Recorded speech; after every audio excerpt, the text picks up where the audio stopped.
골로새서 3장 18절과 19절 두 절 말씀을 우리 같이 합독하도록 하겠습니다. 아내들아 남편에게 복종하라. 이는 주 안에서 마땅하니라. 남편들아 아내를 사랑하며 괴롭게 하지 말라. 아멘. 복음이 가정을 세우는 방식, 오늘 가정에 대한 하나님의 메시지입니다. 오늘 큰 은혜를 누리시고 가정이 세워지는 응답을 누려가시기를 축원드립니다. 이 가정이 언제부터 이루어졌을까요? 창세기 2장에 보면 21절부터 24절에 아담이 잠이 들었을 때에 하나님이 그의 갈빗대를 가져다가 여자를 만드시고 그 다음에 그 여자를 아담에게로 하나님이 이끌어 오셨어요. 이게 가정의 시작입니다. 그러니 이 아담이 얼마나 기뻐했던지, 내 뼈 중에 뼈요 내 살 중에 살이로다. 그러면서 24절에 보면 뭐라고 표현되어 있냐면, 남자가 부모를 떠나서 그의 아내와 합하여 둘이 한 몸을 이룰지로다. 아담과 하와가 부모가 있을까요? 부모가 없죠. 우리 전체 인류 중에서 시작부터 지금까지 배꼽이 없는 사람이 딱 2명 있는데 누구냐면 아담과 하와예요. 이 사람들은 배꼽이 없어요. 배꼽은 탯줄이 있기 때문에 배꼽이 있는 거잖아, 그죠? 그래서 이 두 사람 배꼽이 없는데, 배꼽이 없다는 얘기는 뭐냐면 부모가 없다는 뜻이에요.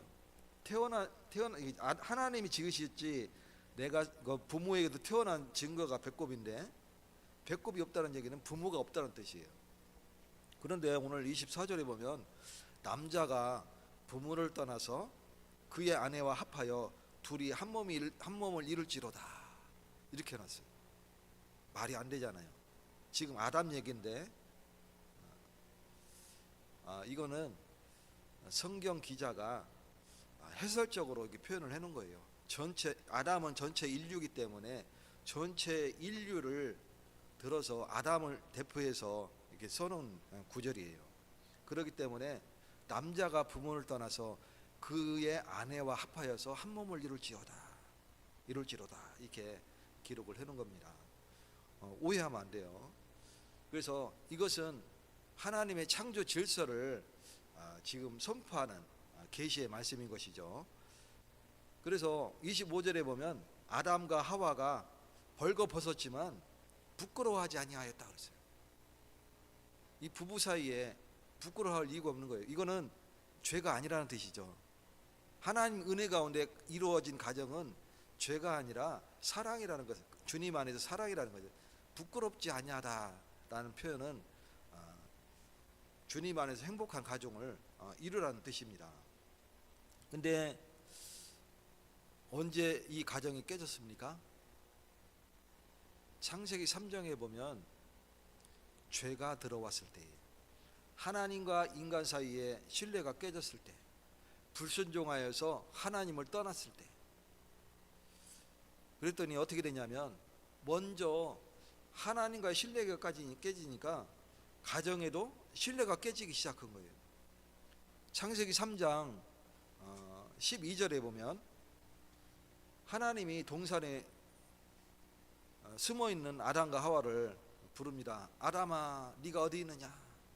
지금 숨어있는데, 하나님 그거 모르실까요? 다 아시는데 숨어 있어요. 그래서 부르니까 덜덜 떨면서 무화과 잎으로 가리고 이렇게 나왔어요. 부끄럽다는 거죠. 죄가 들어오니까, 신뢰가 깨지니까 이제 부끄러운 겁니다.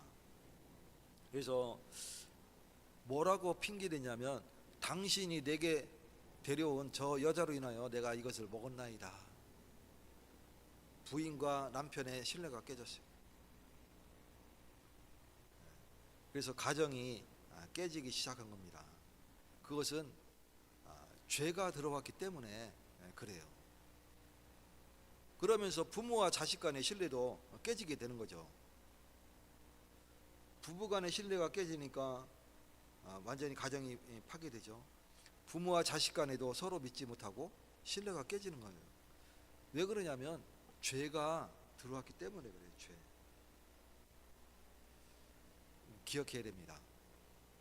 가정이 깨진 이유는 죄악이 들어왔기 때문에 그렇습니다. 교회에서는 굉장한 신앙인처럼 보이지만 집에 가서는 세속에 속한 사람처럼 살아가는 거죠. 정반대의 삶을 살아갑니다. 교회에서는 장로님이 거룩하게 허허허 하면서 막 기도도 하고 대표 기도로 막 유창한 언어로 막 기깔나게 하고 이렇게 하시는데 집에 가서는 폭력 그리고 막 그 강압 뭐 이렇게 되는 거죠. 전혀 다른 삶을 살아가게 되는 거예요. 그러니까 그거 자체가 하나님 안에서 가정을 이루는 것이 아니라 하나님과 상관없이 내 생각, 내 언어 사용해서 하기 때문에 가정이 파괴되는 거예요. 그런 모습들을 보게 됩니다.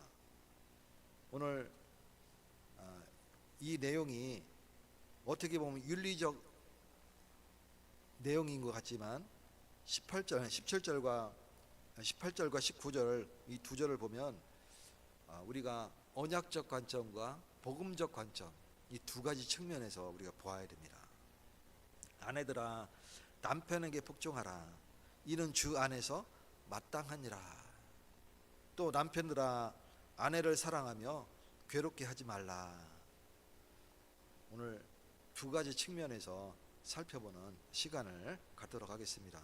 그러면 이 복음은 가정을 언약 공동체로서 회복시키는 것이 바로 복음입니다. 복음이 뭡니까? 예수 그리스도를 정말 우리가 믿을 때에 우리 죄가 용서되는 거예요. 이게 복음이에요. 그가 십자가에서 우리 죄 문제를 해결하셨어요. 죽음에서 부활하심으로 말미암아 우리에게 부활의 소망을 주신 것이죠.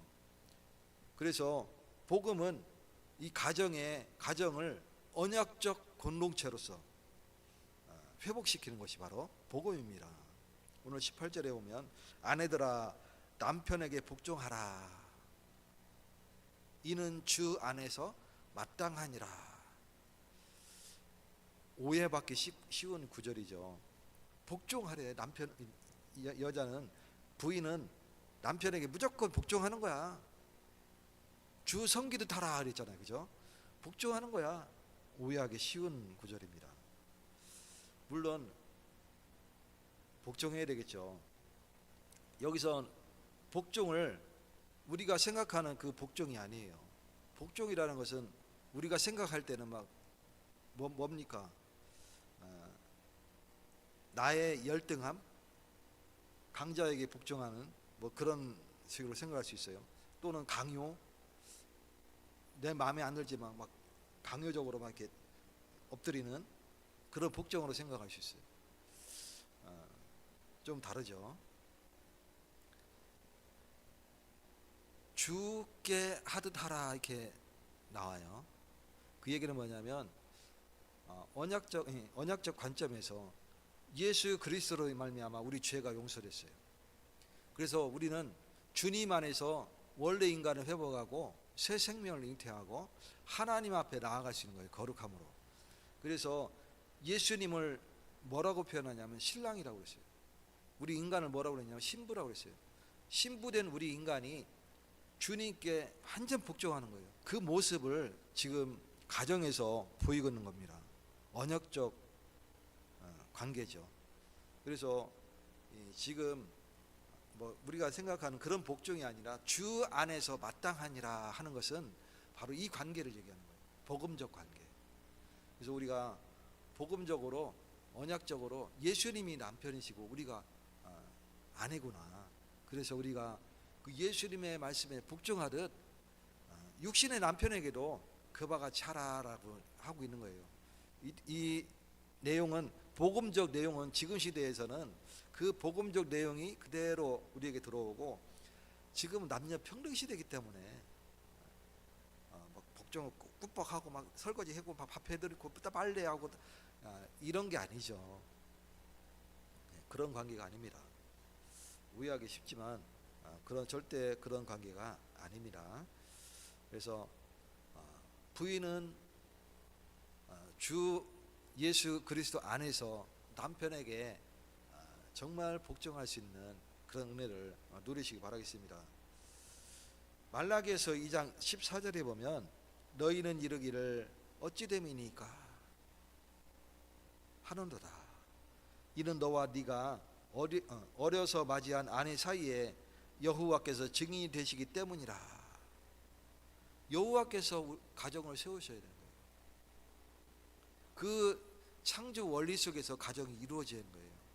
처음 아담에게 하와를 누가 데려다 주셨냐면, 하와를 이끌어 오니라 왔다 그랬어요. 아담에게 누가 하와를 이끌어 왔어요? 하나님께서 가정을 이루게 하신 거예요. 그래서 우리가 복음이 가정을 떠나버리면, 그 떠나버린 그 자리에 뭐가 들어와요? 죄가 들어오는 거예요. 그러면 가정은 신뢰를 잃어버려요. 하나님과 인간 사이의 신뢰를 잃어버렸듯 가정의 신뢰를 잃어버리는 거예요. 부모와 자식 간에 신뢰를 잃어버리면 늘 꾸중과 억울함과 이게 서로 뒤섞이면서 가정이 파괴되듯이 부부간의 신뢰도 회복되어야 되는 거예요. 뭘로 회복되느냐? 바로 그리스도 복음으로, 복음 안에서 회복되는 겁니다. 그래서 언약 안에서는 누가 더 높냐, 누가 더 낮으냐, 이게 아니라 누가 더 하나님께 자신을 맡기느냐, 이것이 중요한 겁니다. 내 권리 찾는다고 어떻게 내가 복종하겠느냐, 내 자존심 상하게, 그게 아니라 얼마만큼 내가 하나님 앞에 나를 맡기느냐, 그 내용인 겁니다. 그래서 주 안에서라는 말은 남편이 주인이 아니라 그리스도께서 주인이시기 때문에 그 창조 원리 안에서 회복된 가정을 얘기하는 거예요. 그럼 복음적 의미는 뭡니까? 지금 언약적 관점에서 의미를 찾았는데, 복음적 의미는 바로 죄로 깨어진 관계를 복음 안에서 다시 정렬하는 거예요. 그게 복음적 의미입니다. 그리스도가 아니면 이 가정의 문제를 해결할 수가 없어요. 이 죄악의 문제를 해결할 수가 없는 거예요. 에덴에서 깨어진 이 질서가 그리스도 안에서 다시 회복하는 모습을 우리가 찾는 겁니다. 그래서 복음적 의미는 그리스도 안에서 우리가 가정이 회복되어야 돼요. 이 모습이 바로 복음적 의미입니다. 그래서 하나님이 세우시는 가정, 서로 주님 안에서 신뢰할 수 있는 가정, 그런 가정이 되시기 바랍니다. 복음은 가정을 힘의 경쟁이 아니라, 부인이 힘세네, 남편이 힘세네, 그런 관계가 아니라 신뢰의 공동체예요. 그 신뢰는 복음 안에서 신뢰가 형성이 되어야 됩니다. 복음이 없이는 신뢰가 형성이 될 수 없어요. 돈이 많으면, 돈 관계가 있으면 신뢰가 회복된다? 절대 그런 방법 없습니다. 오히려 신뢰가 깨집니다. 그래서 돈 때문에 부부가 행복해요, 화합했어요, 그건 거짓입니다. 그렇기 때문에 주님 안에서 신뢰를 회복하시는 축복을 누리시기 바라겠습니다. 그러면 두 번째로, 남편은 어떻게 해야 됩니까? 복음은 남편의 권위를 십자가의 사랑으로 바꾸어 버립니다. 남편이 권위가 있어야 되겠죠. 근데 이 권위는 가정 부인을 다스려라, 명령하라, 이런 뜻이 아니고 뭐라고 그랬어요? 19절에 보면 남편들아 아내를 사랑하며 괴롭게 하지 말라 그랬어요. 사랑하라 그랬어요. 명령하라, 다스려라 이렇게 하지 말고 뭐라고요? 사랑하라. 남편들아 아내를 사랑하라. 이게 언약적 관점에서 보면 책임은 항상 더 큰 권한을 가진 자에게 무겁게 주어지는 거예요. 그래서 남편은 그 가정의 머리가 되죠. 그래서 이 머리가 되면 특권이 아니에요. 여기서 특권을 생각해서 머리라고 표현한 게 아니라 이 가정을 위한 희생의 자리예요. 예수님이 교회의 머리가 되셨는데 예수님은 희생하셨잖아요. 예수님은 우리를 사랑하셨잖아요. 그래서 희생의 자리가 바로 머리구나, 이것을 보아야 됩니다. 그러면 복음적 관점에서는 뭐냐? 바로 이 사랑의 기준이 바로 그리스도의 십자가의 사랑입니다. 에베소서 5장 25절에 보면 그리스도께서 교회를 사랑하시고 그 교회를 위하여 자신을 주신 같이, 가정을 사랑하니까 자기 목숨도 내어놓을 수 있는 거예요. 이게 남자의 가정을 생각하는 사랑입니다. 남자가 아내를 생각하는 그 사랑입니다. 사랑하는 여자를 위하여 자기 목숨까지도 내어놓을 수 있는 그런 사람이 됩니다.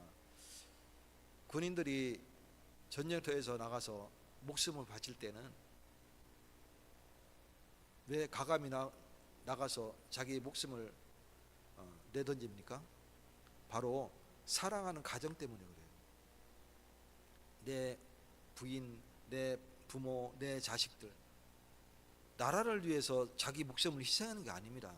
그런 사람 거의 있긴 있겠지만 드뭅니다. 무엇 때문에 내가 가서 전쟁터에 나가서 내 목숨을 희생할 수 있느냐? 내 사랑하는 가정 지키기 위하여, 그것 때문에 나가서 희생하는 거예요. 그래서 이 복음이 정말 그리스도 복음 안에서 가정을 사랑으로 회복하시는 축복을 누리시 바라겠습니다. 그러면서 괴롭게 하지 말라, 이 말은 말, 태도, 침묵, 무관심, 영적인 폭력을 다 포함하고 있는 거예요. 남편이 아내를 자, 앞에 주목하세요. 남편이 아내를 언어적 폭력을 행사하는 건 뭐예요? 이것은 사랑하지 않는다는 뜻이에요. 자녀가 부모에게 막 소리치면서 막 대드는 그 모습도 부모를 사랑하지 않는다는 뜻이에요. 마찬가지로 엄마가 자녀에게 폭언을 하는 것은 그것도 사랑하지 않는다는 뜻이에요. 뭐가 기준이 되냐면 내 안에 틀이 기준이 되는 거예요. 그렇기 때문에 그게 기준이 되니까 자식을 사랑하지 않고 폭언이 나가는 거예요. 오늘 정말 가정을 사랑하시는 날 되시기 바랍니다. 자녀는 부모를 사랑해야 됩니다. 맞으시면 아멘 하시기 바라겠습니다. 부모는 자녀를 사랑해야 됩니다. 맞으시면 아멘 하시기 바라겠습니다. 남편은 부인과 자녀를 사랑해야 됩니다. 아멘. 그래서 복음 안에서 남편은 리더십을 발휘해야 되겠지만 그 리더십은 어떻게 나오느냐면 아내를 살리는 방향으로, 폭언을 해서 아내를 죽이는 게 아니라 아내를 살리는 것으로. 그래서 나 자신을 낮출 때에 상대방이 살게 되고 가정을 회복하게 되는 축복을 누리게 됩니다. 꼭 그리스도 복음이 아니더라도 일반 가정에서도 마찬가지예요. 이것은 어느 가정이든 똑같은 원리입니다. 우리가 주께 대하듯 주님 안에서 그 사랑을 베풀듯이 가정 안에서도 그러한 모습들을 가져가야 되겠습니다. 그러면 마지막으로 이 복음은 가정을 증인의 자리로 만들게 되는 거예요. 어떤 증인? 복음의 증인으로, 그리스도의 증인의 자리로 우리를 만듭니다. 이 바울이 가정을 세우라고 이렇게 얘기하죠. 오늘 골로새 교회에 지금 이단 사상, 그리고 왜곡된 영성, 그리고 세속 철학, 이것 때문에 지금 교회가 문제가 심각한 거예요. 지금 골로새 교회 지금 나가고 있죠. 골로새 교회가 이와 같은 걸로 문제가 심각한 거예요. 이단 사상, 왜곡된 영성, 그리고 세속 철학. 근데 그러한 가운데 있을 때에 바울이 뭐라고 권면하냐면 복음 안에서 가정을 세워라. 왜 복음 안에서 교회가 지금 인데 왜 뚱딴지 같이 가정을 세우라고 그랬을까요? 바울은 왜 해답을 가정을 먼저 세우라 이렇게 얘기했냐면, 왜 가정이 중요하냐면 가정은 숨길 수 없는 신앙의 현장이기 때문에 그렇습니다. 이거는 서로 숨길 수가 없죠. 그래서 아이들은 설교보다 부모의 그 관계를 통해서 서로 사랑하는 그 모습을 통해서 아이들이 신앙을 배웁니다. 늘 서로 막 아웅다웅 하는데 아이들이 신앙을 배울 수 있을까요? 그렇지 않죠. 그래서 숨길 수 없기 때문에 그 신앙의 현장이 그대로 가정이 올 때 그 가정이 회복되는 거예요. 아까도 서론에 얘기했잖아요. 교회에서는 거룩한 장로님인데 가정에서는 폭언을 행사하는, 폭력을 행사하고 억압을 하고, 그렇게 되면 어떻게 돼요? 신뢰가 깨지죠. 왜? 본인이 하나님과의 관계 속에서 먼저 신뢰를 저버렸기 때문에 그렇습니다. 내가 폭언을 행한다는 건 뭐냐면 하나님께 맡기지 않았다는 뜻이에요. 내가 폭력을 행사한다는 것은 하나님께 맡기지 않았기 때문에 지금 폭력을 행사하는 거예요.